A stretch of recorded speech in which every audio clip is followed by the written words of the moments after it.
Bom dia! Bom dia! E bom dia para você também, bendito seja o nome do Senhor.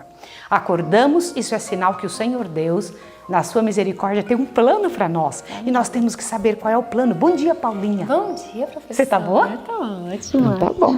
E nós vamos cantar o hino 390, só que antes a gente vai orar, tá bom? Pega aí o seu inário, pega o hino 390 para a gente poder cantar bem com o coração cheio. Só que antes vamos orar. Vamos orar?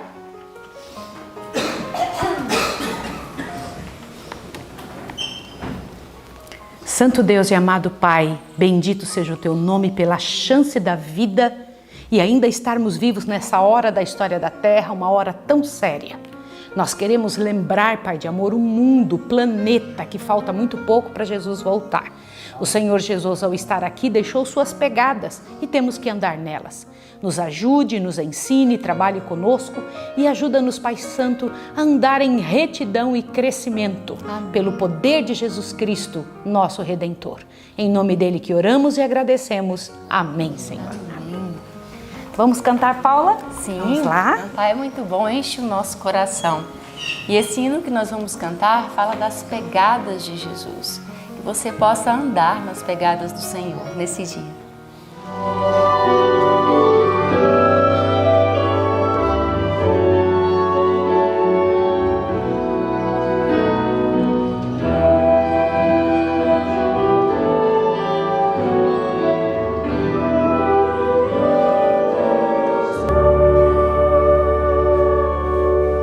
Sigo a perigosa estrada deste meu viver, onde cada passo em falso pode ser meu fim, mas eu sigo em frente, pondo sempre os meus pés sobre as pegadas que Jesus deixou pra mim. Eu vou para onde este trilho me levar. Quero no final dele encontrar o meu Jesus. E se alguém vier atrás de mim, por onde vou, vai ver que Cristo e eu deixamos uma pegada só.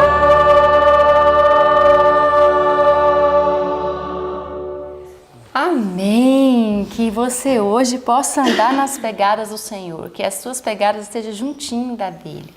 E agora nós vamos entesourar a palavra do Senhor em nosso coração. E está em Marcos, né, querida? Sim, está em Marcos, capítulo 1, do 23 ao 25. Você tem estudado isso, tem corrido atrás. Estes versos, segundo o que o Senhor Deus nos ensina, serão que nos darão força para mais tarde, daqui uns dias, nós podermos fugir juntos pelas montanhas e vamos declamar esses versos. E esses 50 versos que estudamos, né, que são aqueles que a senhora White com a Bíblia aberta levantou, eles são um resumo bíblico do que vai acontecer com o povo de Deus no final. Decore estes textos, decore outros também, se você quiser. Mas estes, eles têm um significado especial para quem vive nos últimos dias da história da Terra. Vamos decorar? Marcos 1, 23 a 25, não é isso, querida? Sim, vamos lá. 3? 1, 2, 3. Marcos 1, do 23 ao 25. E estava na sinagoga deles um homem com o espírito imundo, o qual exclamou, dizendo: Ah, que temos contigo, Jesus Nazareno? Vieste destruir-nos? Bem sei quem és, o Santo de Deus. E repreendeu Jesus, dizendo: Cala-te e sai dele. Marcos 1, do 23 ao 25. Marcos 1, do 23 ao 25. E estava na sinagoga deles um homem com espírito imundo, o qual exclamou, dizendo: Ah, que temos contigo, Jesus Nazareno? Vieste destruir-nos? Bem sei quem és, o Santo de Deus. E repreendeu-o Jesus, dizendo: Cala-te e sai dele. Marcos 1, do 23 ao 25.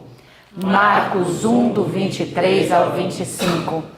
E estava na sinagoga deles um homem com um espírito imundo, o qual exclamou, dizendo: Ah, que temos contigo, Jesus Nazareno? Vieste destruir-nos? Bem sei quem és, o Santo de Deus. E repreendeu-o Jesus, dizendo: Cala-te e sai dele. Marcos 1, do 23 ao 25. Amém. Que o Senhor Deus nos ajude a manter este estudo que vamos ter agora no coração durante o dia. O Senhor Deus não separou esse ano bíblico de uma forma aleatória. Ele ungiu estas pessoas que fizeram a separação do Velho e do Novo Testamento para que nós possamos, nesses últimos dias da história da Terra, estarmos sendo preparados para as coisas que virão, para a vitória do Senhor que chegará até nós. Amém. Deus abençoe você e até amanhã. Um bom dia.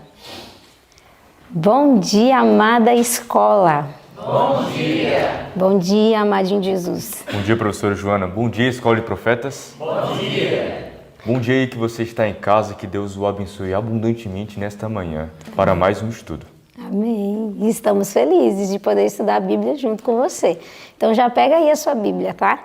E vamos já abrindo, né, na referência de hoje. Qual é a referência? 1 Coríntios, do capítulo 4 até o capítulo 6. Nós vamos estudar hoje esse capítulo. Que legal, né? E agregado a Atos 18, né? Isso. E também a esse livro fantástico que nós estamos lendo a cada dia, Atos dos Apóstolos, o capítulo 24. E que bênçãos tremendas Deus tem para nós hoje no estudo, né? E eu queria convidar você a fechar os seus olhos e fazermos uma oração para pedirmos a bênção de Deus. Querido Deus e amado Pai, agradecemos a chance e a oportunidade que temos de ter a Tua palavra e neste momento queremos ouvir unicamente a Tua voz. Que o Teu Espírito Santo fale aos nossos corações, em nome de Jesus. Amém. Amém, Senhor. Kalel, você é um rapaz chamado por Deus? Com certeza. Você sente isso? Um chamado para ser missionário. Amém, eu também sinto isso, um chamado do Senhor. E Paulo, que é a pessoa que nós estamos estudando aqui no livro de Atos, ele também foi um chamado por Deus, não foi? Ele foi um ministro do Evangelho. E o capítulo 4 de 1 Coríntios começa justamente falando disso, de um chamado.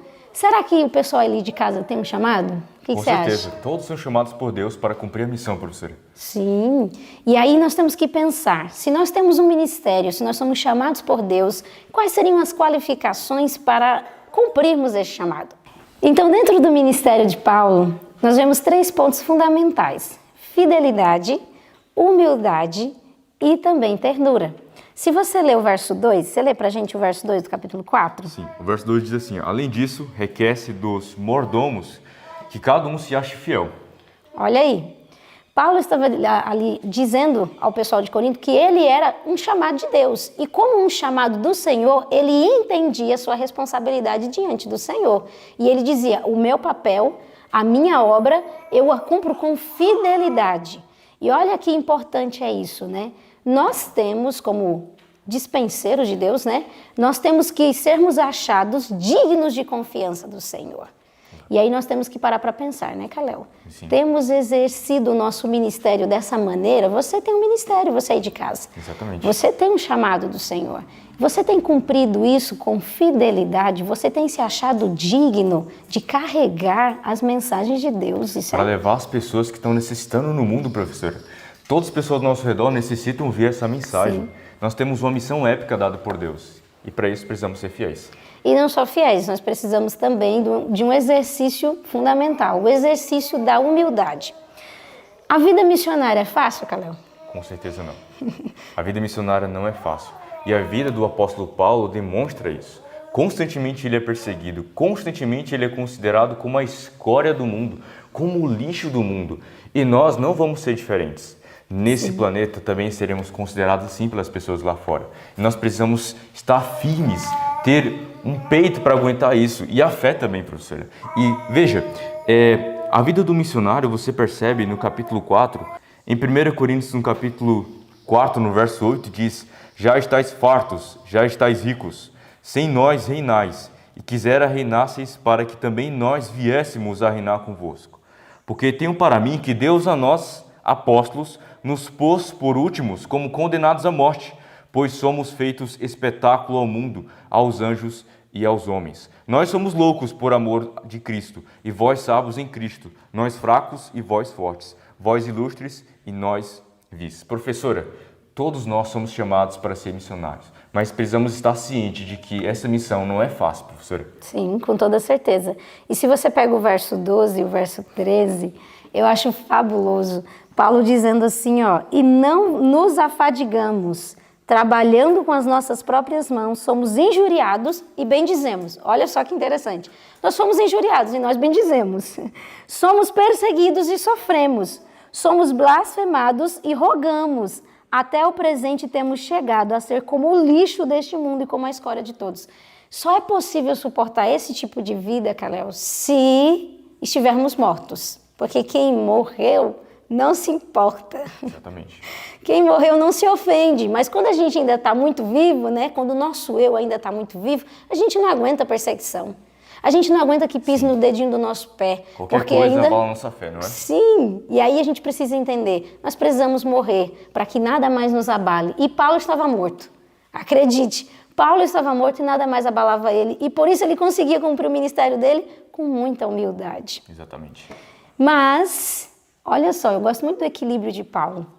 Ele era alguém muito firme com a verdade de Deus, zeloso, mas ao mesmo tempo ele sabia lidar com os frágeis na fé.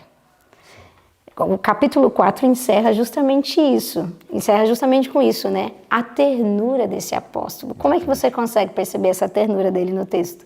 Professora, quando nós lemos as cartas paulinas, principalmente a de Coríntios, percebemos que o apóstolo ele se preocupa em repreender os seus amados discípulos ali que estavam cometendo terríveis pecados. Então, se você ler do capítulo 1 até o capítulo 6, você percebe que o apóstolo ele faz correções a algumas atitudes que alguns irmãos ali estavam praticando. Você pode perceber que no verso 14 diz assim, ó, não escreva estas coisas para vos envergonhar, mas admoestamo-vos como meus filhos amados. Então, professora, o apóstolo Paulo, ele ama tanto aqueles cristãos de Corinto que, a fim de conceder ou se preocupar com o bem deles, ele faz essas correções. Naquele contexto de Corinto, os cristãos daquela época estavam rendidos ao paganismo, professora. Você pode perceber que naquela época, no contexto da época do apóstolo Paulo, os irmãos em Corinto cometiam tantos pecados, mas tantos pecados, que até na lei romana daquela época não aprovava aquilo. Sim. Por exemplo, o incesto. Na lei romana não aprova isso. E os irmãos da igreja praticavam esse terrível ato. Então, o apóstolo Paulo ele começa a falar um pouco sobre isso, sobre esses pecados que precisam ser corrigidos o mais rápido possível. E você faz uma relação, professora, com o tempo de hoje. Professora, hoje, no tempo atual, o mundo vive como se não houvesse lei? Sim. E o que a senhora acha de como a gente pode reagir diante de tudo isso? No capítulo 5 do 1 Coríntios, Paulo vai tratar justamente disso, porque há um escândalo dentro da igreja, não é? Sim. Aqui Paulo vem trazer uma situação à tona, ele vem trazer a situação de um incesto. E aí ele nos ajuda a como lidar com dificuldades, como ajudar uma pessoa que está em erro. O capítulo 5 vem falando exatamente disso, qual é a posição correta quando se descobre um pecado. Olha como nós temos que aprender a ter discernimento do céu, porque muitas vezes a gente lança tudo na internet para os quatro ventos, né? Exatamente. E Paulo vem nos ensinar qual a maneira correta de se posicionar quando alguém entra em pecado. Se você olhar aqui o verso 2, a primeira coisa que ele fala é o seguinte, ó. Estais ensoberbecidos e nem ao menos vos entristecestes por não ter sido dentre vós tirado quem cometeu tal ação. Então, a igreja de Corinto estava vivenciando essa situação, esse pecado que era público, e ninguém tomava nenhuma posição. E ainda havia no meio deles um orgulho espiritual. Exatamente. Eles não se importavam com aquilo, eles toleravam o pecado. Sim, e aí não tomar uma posição, você já está tomando uma posição. Exatamente. E aí Paulo falou assim, como é que vocês estão vendo essa situação acontecer e vocês não tomam posição nenhuma? Aí ele fala, eu que estou longe já tomei minha posição. Essa pessoa tem que ser disciplinada. Exatamente. E é isso que você vai encontrar aqui no verso 3 e 5. Ele vem falar exatamente disso. E aí no verso 4 ele fala assim, ó, em nome do nosso Senhor Jesus Cristo, junto vós e o meu espírito com o poder de nosso Senhor Jesus Cristo, seja este tal entregue a Satanás para a destruição da carne, para que o espírito seja salvo no dia do Senhor Jesus. Você acha essas palavras fortes? Você já ouviu falar de disciplina redentiva? Uma disciplina para a nossa salvação. Exato. Todo disciplinar tem que ser para a redenção da pessoa que está em pecado. E era exatamente disso que Paulo estava dizendo. Não se coloca panos quentes. Se expõe à situação, não ao público, mas à pessoa que está em erro. E diz assim, olha irmão, está sendo percebido essa situação. Precisamos resolver. E aí, o texto aqui nos ensina que nós não devemos tirar as consequências de quem cometeu um ato errado. O amor não faz as consequências diminuírem. Pelo contrário, o amor disciplina, admoesta, exorta, mas a pessoa precisa entender que aquilo causou uma consequência. Exatamente. A própria Bíblia fala que o Senhor, por nos amar, disciplina e repreende aqueles que o amam. Então isso é necessário. A gente está aberto para receber essas repreensões, porque é para a nossa salvação. Sim, e ele termina o capítulo 5 justamente dando orientação sobre a sensualidade, que era um dos maiores problemas ali de Corinto, da igreja. Então ele vem trazendo a orientação. Então todas as coisas me são lícitas, mas nem todas me convêm. E aí Paulo vem nos orientando de como é que deve ser regida a nossa sexualidade. E isso é tão importante porque esse é um assunto que está sendo banalizado, infelizmente. E olha só, hoje há um slogan na sociedade. O slogan é o seguinte, meu corpo, minhas regras.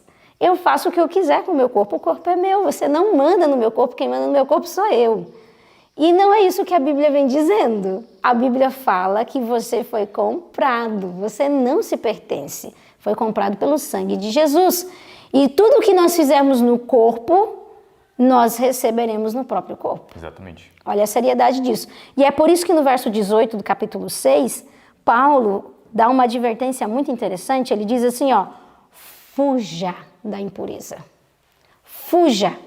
E no original, essa palavra, o sentido é, tenha o hábito contínuo de não se associar com tal coisa. Então, veja só que importante, Kalel, nós temos que aprender a fugir das impurezas, seja pelo que você olha, pelo que você ouve, pelo que você pensa, pelo que você sente. Precisamos aprender a fugir porque somos comprados pelo sangue de Jesus. Exatamente. O interessante é que no mesmo livro, 1 Coríntios, Paulo nos chama a atenção para, quer comamos ou bebemos ou fazemos qualquer outra coisa, precisamos glorificar o nosso Deus. E aí vem a pergunta, você está glorificando a Deus por meio do seu corpo, por meio de sua aparência, por meio do seu falar, por meio do seu comer, por meio do seu pensar? Enfim, toda a nossa vida deve girar em torno de glorificar somente a Deus, professora. Esse deve ser o nosso foco. Nós não podemos entender que o nosso corpo pertence a nós mesmos, mas somente a Deus. Amém, que seja assim mesmo, essa realidade na nossa vida. E olha, outro ponto aqui, Kalel, que o capítulo 6 trouxe, que eu acho que é interessante a gente apontar para o pessoal de casa, é sobre as diferenças que havia entre os irmãos. Sim. Havia algumas picuinhas, né, ali no meio da congregação, e eles tinham o hábito de não se resolver entre si. Eles levavam o caso deles diante de um juiz pagão. E aí Paulo vem trazer uma orientação que é muito importante para nós como igreja hoje. Qual é essa orientação? Para nós resolvermos as coisas mínimas entre si, professora. Como é importante isso? Quantas vezes nós nos demoramos e atrapalhamos a obra de Deus, caros irmãos, por causa de coisas insignificantes. Lembre-se, o apóstolo diz aqui no texto que nós julgaremos os anjos, julgaremos o mundo. E pensa bem, no capítulo 20 de Apocalipse, lá relata que nós seremos reis e sacerdotes e julgaremos durante 1000 anos. Olha, se nós não sabemos julgar as coisas mínimas, quem dirá as coisas maiores? Por isso que precisamos, desde já, no tempo atual, resolver essas questões insignificantes. Precisamos ser fiel no pouco para ser fiel no muito. Se nós sabemos julgar as coisas mínimas, professora, certamente Deus no futuro vai nos dar a possibilidade de sermos reis sacerdotes no milênio. Sim, e Paulo até pergunta assim, não há sábio no meio de vós? Não há sábio no meio de vós? E aí ele traz um ponto muito importante, porque veja só, nós temos que entender qual era a raiz do problema. A raiz era a ausência de unidade na igreja. Havia ausência de unidade. E aí eles não conseguiam se resolver. E aí ele traz uma posição que pode resolver todos os problemas, está no verso 7. Na verdade, é já realmente uma falta entre vós ter de demandas um contra os outros. Já é um problema vocês estarem aí com picuinha um com o outro. Por que não sofreis antes da injustiça? Por que não sofreis antes do dano? Olha só, isso não resolveria todos os problemas? Isso. Porque a gente tem aquela coisa, né, de, eu vou sair por baixo, né, eu não vou sair perdendo nessa. Mas ele está dizendo assim, olha, é preferível que você sofra o dano do que você pratique o dano. Exatamente. E se essa posição fosse praticada, quantos males não diminuiria dentro da igreja? E como a igreja avançaria no sentido de missão, professora? Sim, e aí nós temos que tomar cuidado, Calel, com uma situação. Às vezes, aqui Paulo está dizendo assim, da gente levar casos a um juiz iníquo, a um juiz pagão. Mas muitas vezes, quantas, nós não comentamos fraquezas da nossa igreja com pessoas incrédulas. Ou com pessoas que não são da mesma fé. E damos um mau testemunho. Sim, e expomos a fraqueza da nossa igreja. Quantas vezes vamos na internet para expor os nossos irmãos? E não é isso que o Senhor Deus espera de nós. E sabe o que é isso, professora? Se nós praticarmos isso, quando assim fazemos, nós estamos fazendo com que o reino de Deus lute contra si mesmo. Um reino dividido. Um reino dividido. Um membro do corpo de Cristo lutando contra o próprio corpo de Cristo. Então precisamos ter coerência. Todos nós fazemos parte da igreja e precisamos lutar por ela. Sim, e é esse o desejo de Deus. E Paulo, ele era muito firme nisso, ao mesmo tempo muito amoroso. Ele falou assim, olha, eu vou até vocês. Vocês querem que eu vá com vara ou que eu vá com amor e mansidão? Né? Então, aceitemos os conselhos de Deus com amor e mansidão e cresçamos na graça do Senhor. E a nossa história de hoje, que está lá em capítulo 18, né?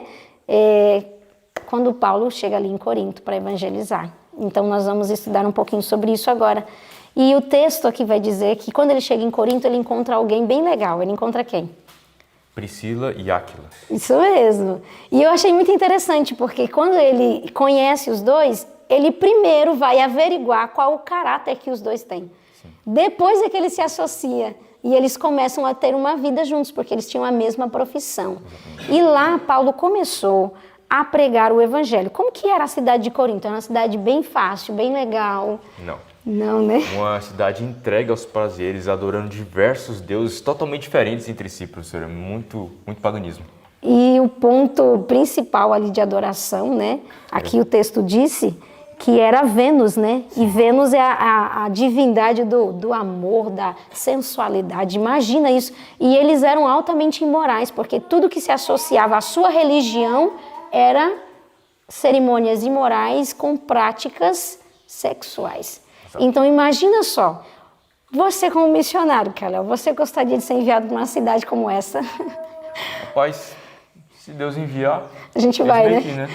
Paulo não tem o que dizer, né? Se Deus falar vai, a gente vai. Mas imagina implantar uma igreja numa cidade assim, onde a idolatria come de esmola e onde as pessoas são altamente sexualizadas. Exatamente. E o tempo atual é assim, desse forma, professor. Sim, é verdade. E lá estava Paulo, então, para pregar nesse lugar. E qual foi o método que Paulo seguiu? Como foi que ele fez essa pregação? O interessante é que Paulo ele começou a exaltar a cruz, o Cristo ressuscitado e o Cristo crucificado. Ele começou a chamar a atenção das pessoas para a cruz de Cristo, que atrai toda a multidão, todas as nações. Indiferentemente de outra pregação de Paulo em Atenas, onde ele utilizou a eloquência, a lógica, a intelectualidade, agora ele decidiu não saber nada a não ser a cruz para pregar a cidade de Corinto. Nossa, que Isso lindo. É muito lindo. Nossa, é demais. Agora, imagina só. Hoje, a cruz, quando a gente pensa na cruz, a gente traz à nossa mente recordações de amor, de sacrifício, abnegação. A gente se emociona, aquilo toca o nosso coração. Mas imagina naquela época, o que era falar da cruz naquela época? Bom, naquela época, quando alguém ouvia a palavra cruz, ela considerava como um insulto, como algo assim, um termo que que assustava as pessoas, não era algo romântico como tem no tempo atual. Então, para o apóstolo Paulo, aquilo ali era muito difícil, porque as pessoas viam aquilo como algo sem lógica, um termo, voltando aqui. Mas aqui o texto diz bem claro que se ele pregasse essa mensagem, ele seria considerado como um débil mental. Olha a seriedade disso. As pessoas olhariam ele dessa maneira, porque como é que pode um instrumento de vergonha, uma pessoa simples e humilde como era Cristo Jesus, reerguer uma humanidade? Como que era isso possível? Era ilógico, parecia uma loucura, era incomum. E olha só, isso como missionários nós temos que aprender. Paulo, ele não ficou preocupado o que as pessoas iam pensar dele ao ele pregarem essa mensagem. Ele não ficou preocupado. De, vão me achar que eu sou meio louco, meio doido, meio débil mental. Não, ele não se preocupou, pelo contrário. Ele expôs a cruz de Cristo com toda a clareza. E não só isso, a coisa mais importante, Kalel, que nós temos que aprender a fazer e ser. Ele contou da sua própria vida o que a cruz fez por ele. A sua experiência. A sua própria experiência. E isso foi tão extraordinário na mente do pessoal de Corinto que houveram muitas conversões. Muitas pessoas se decidiram porque vislumbraram o amor do Pai através da cruz. E que poderoso! Não pensa que a cruz perdeu o seu poder. Levante a cruz de Cristo. O Senhor Jesus Cristo, Ele mesmo disse a Nicodemos, quando eu for levantado, todos atrairei a mim. Sim. A cruz de Cristo tem esse poder de atração, tem esse poder de cativar, de fazer um coração duro, um coração indiferente se inclinar e dizer assim, eu quero isso daqui. Exatamente. E foi isso que Paulo fez em Corinto. E que grande resultado ele teve ao realizar essa obra ali. Mas, com todo esse poder, Kalel, todos aceitaram? Não, nem todos aceitaram. Os judeus daquele tempo ali rejeitaram, insultaram e começaram a perseguir o apóstolo Paulo, porque ele começou a pregar dessa forma. E o interessante é que a gente pode fazer uma séria reflexão sobre isso. Os judeus rejeitaram uma mensagem de salvação, uma mensagem que os levaria para a vida eterna, professor. Os judeus incrédulos, né? Os judeus incrédulos rejeitaram toda essa mensagem. E veja, vamos fazer uma reflexão, pessoal de casa, para o tempo atual. Nós temos uma mensagem muito importante, professor, a pregar ao mundo. A voz do Espírito Santo sai por aí convidando as pessoas para o arrependimento. Sim. E eu pergunto, será que nós vamos agir como o apóstolo Paulo, exaltando essa mensagem tão importante para o planeta? Ou será que nós agiremos como judeus incrédulos, rejeitando, ignorando, até indo contra essa advertência?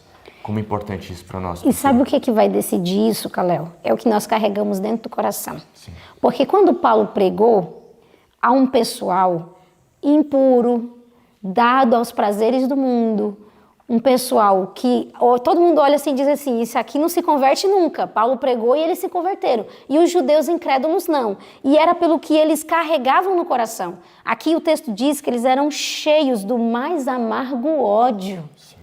Então o que nós colocamos dentro do nosso coração cria uma barreira para que o Espírito Santo não tenha acesso a nós. Olha a seriedade disso. Então veja que importante é nós pedirmos a Deus essa purificação do nosso coração, para que a gente tenha condição de aceitar a mensagem de Deus e ser transformado. Exatamente. E foi exatamente isso que aconteceu. Como é importante, professora, cuidar com sentimentos que podem atrapalhar a voz do Espírito Santo no nosso coração. Sim, e aqui vai dizer que houve um momento que Paulo, depois de tanta perseguição, imagina, tanta chateação, tanto incômodo, o pessoal agitando a cidade, foi uma coisa terrível. A cidade já era difícil, os judeus não facilitavam a vida de Paulo. Diz que depois de tanta perseguição, Paulo desanimou. Eu tomei um susto com isso daqui, porque eu olho para Paulo como o imbatível, né? Como se ele não tivesse problemas, como se ele sempre fosse um homem de aço, né? E ele nunca titubeasse. Mas, na realidade, nesse momento em Corinto, o coração dele se apertou tanto, que diz que a depravação era tão grande entre os gentios, os insultos, os desdém, a perseguição dos judeus era tão grande, que ele duvidou se ali era possível implantar uma igreja. Ele questionou a possibilidade de ir embora de lá. Disse, eu vou para um lugar mais produtivo. Só que aí, eu acho isso lindo demais, isso me anima. Só que aí, Deus toma uma posição. Eu acho muito lindo, porque você vê no ministério de Paulo isso, Deus constantemente falando diretamente com Paulo. falava diretamente. E aqui, se você pegar o verso 9 do capítulo 18, Deus falou assim para Paulo, ó.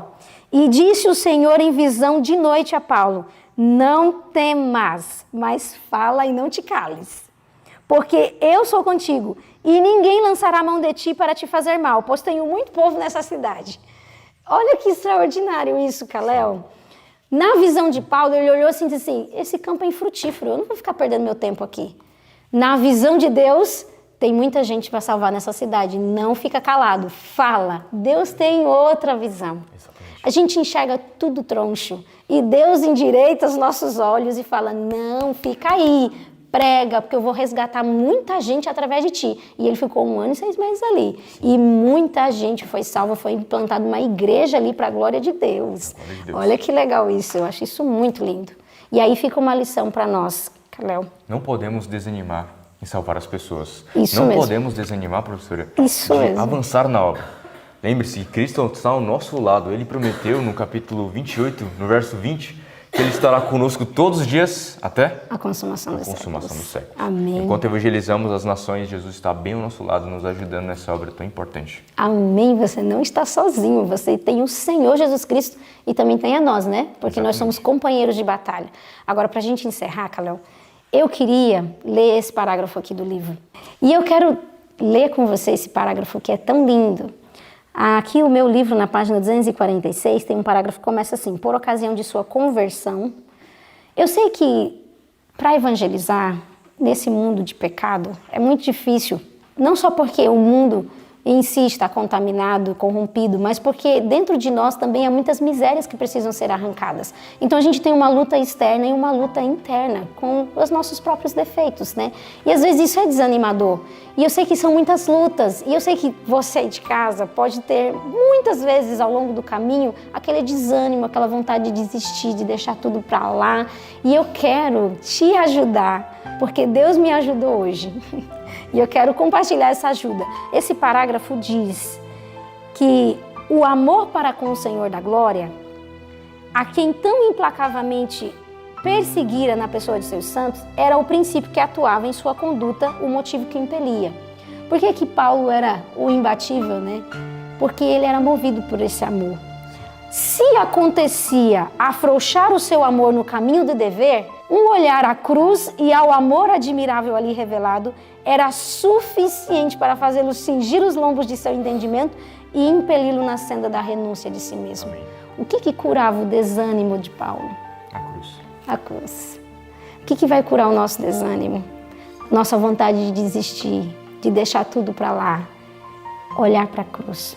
Quando a gente olha para o amor derramado através da cruz, aquele ato de sacrifício, de abnegação, a entrega do Filho de Deus em favor de nós, o que são as nossas lutas? Se tornam tão pequenas, né? O que são as nossas dores comparadas aos pregos de Cristo Jesus? São pequenas demais. E aí o nosso fervor, o nosso zelo é renovado através desse amor.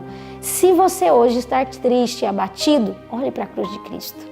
Se você hoje está desanimado, com vontade de desistir, olhe para a cruz de Cristo. Lá está o bálsamo, a cura de tudo que nós precisamos para a nossa alma. Exatamente, professor.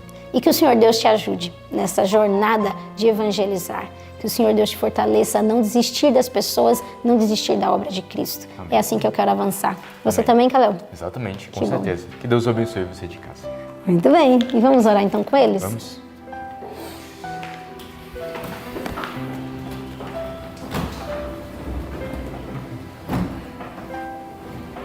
Oremos.